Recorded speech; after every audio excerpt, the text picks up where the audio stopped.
প্রতি বছর বিশ্বের প্রায় ৮০,০০০ থেকে ১,৪০,০০০ জন মানুষের মৃত্যু হয় সাপের কামড়ে। ভারতে সাপের কামড়ে মৃত্যুর সংখ্যা সব থেকে বেশি। সাপের বিষ অত্যন্ত প্রাণঘাতী, কিন্তু জানো কি, যে বিষের কারণে মানুষের মৃত্যু হতে পারে সেই বিষ থেকেই তৈরি হয় জীবন রক্ষাকারী অ্যান্টিভেনম, অর্থাৎ কিনা সাপের বিষ দিয়ে সাপে কাটা রোগীর চিকিৎসা করা হয়। কিন্তু বিষ থেকে ওষুধ কিভাবে তৈরি করা হয়?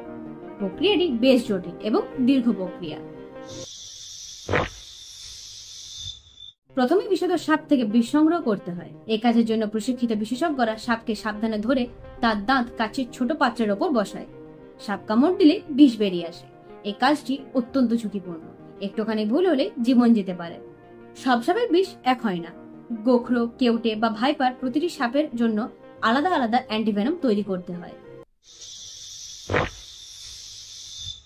সংগ্রহ করার পর অত্যন্ত ঠান্ডা তাপমাত্রায় বিষ সংরক্ষণ করা হয়, যাতে এর রাসায়নিক গঠন নষ্ট না হয়ে যায়। এরপর ল্যাবে এই বিষের উপাদান বিশ্লেষণ করা হয়, অর্থাৎ কোন টক্সিন কত পরিমাণে আছে এবং কিভাবে তা শরীরের স্নায়ু বা রক্তকে আক্রমণ করবে। এই ধাপটি খুবই গুরুত্বপূর্ণ, কারণ সঠিক তথ্য ছাড়া কার্যকর অ্যান্টিভেনম তৈরি করা সম্ভব নয়। এরপর শুরু হয় আসল ম্যাজিক।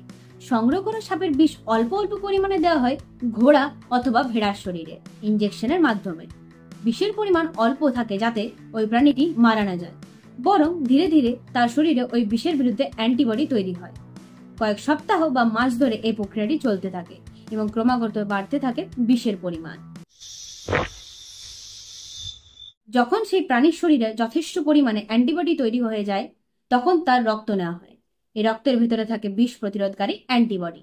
এরপর সেই রক্ত থেকে প্লাজমা আলাদা করা হয়, কারণ অ্যান্টিবডি মূলত প্লাজমায় থাকে। বিষের রাসায়নিক প্রক্রিয়ায় প্লাজমা পরিশোধন করা হয়। অপ্রয়োজনীয় প্রোটিন সরিয়ে ফেলে শুধু বিষ প্রতিরোধকারী অ্যান্টিবডি রেখে দেওয়া হয়। এরপর তা আবার জীবাণুমুক্ত করে বিশুদ্ধ অ্যান্টিবডিকে তরল আকারে ছোট ছোট ভায়ালে ভরে অ্যান্টিভেনম হিসেবে প্রস্তুত করা হয়। এই ভায়ালগুলোই পরে সাপে কাটা রোগীকে ইনজেকশনের মাধ্যমে দেওয়া হয়। এই অ্যান্টিভেনম শরীরে থাকা সাপের বিষকে নিষ্ক্রিয় করে রোগীর জীবন বাঁচায়। অ্যান্টিভেনম তৈরি হওয়ার পর ল্যাব টেস্ট ও ক্লিনিক্যাল ট্রায়ালে পরীক্ষা করা হয়, এটি কার্যকর ও নিরাপদ কিনা তা দেখার জন্য। অনুমোদন পাওয়ার পরই এটি হাসপাতাল ও ক্লিনিকে পাঠানো হয়।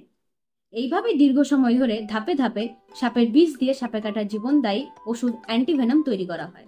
ভিডিওটি ভালো লাগলে অবশ্যই লাইক করবে, আর এরকম আরো ভিডিও পাওয়ার জন্য প্লিজ আমার এই চ্যানেলটি সাবস্ক্রাইব করবে।